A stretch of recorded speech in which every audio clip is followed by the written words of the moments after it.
संजय राऊत काय बोलतात त्याच्यापेक्षा काल जो प्रसंग घडलेला आहे हा पोलिसांवर अक्षय शिंदेनं पिस्तूल घेऊन फायरिंग करण्याचा प्रयत्न केला आणि त्याच्यानंतर संरक्षणार्थ जो गोळीबार झाला त्याच्यामध्ये अक्षय शिंदे हा मृत पावला अशी माझी प्राथमिक माहिती आहे। पण याची सविस्तर चौकशी होईल आणि चौकशी अंती याच्यामधनं जे काय आहे ते निष्पन्न होईल। परंतु जो अक्षय शिंदे मारला गेलेला आहे तो काही सज्जन माणूस नव्हता।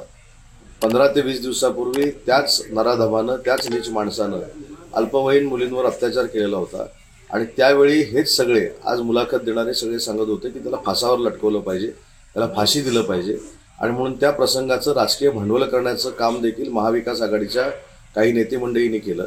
आणि काल ज्यावेळी अक्षय शिंदेनं पोलिसांची रिव्हॉल्वर घेऊन पोलिसांवर फायर केलं किंवा पोलिसांवर गोळीबार केला त्यावेळी त्यांचं स्वतःचं संरक्षण करण्यासाठी पोलिसांनी जो गोळीबार केलेला होता त्याच्यामध्ये अक्षय शिंदे हा मृत पावलेला आहे। परंतु आज महाराष्ट्राच्या जनतेसमोर नाही तर देशाच्या जनतेसमोर महाविकास आघाडीच्या लोकांचा दुटप्पीपणा हा समोर आलेला आहे। एखाद्या चिमुरड्या मुलीच्या अत्याचाराचं भांडवल करून राजकारण मतासाठी करायचं आणि त्याच्यातनं एखादी गोष्ट घडल्यानंतर ती बाजूला ठेवायची आणि त्याच्यानंतर पुन्हा एकदा राजकारण करून सरकारला कोंडीत पकडण्याचा प्रयत्न करायचा हे दुर्दैवी आहे।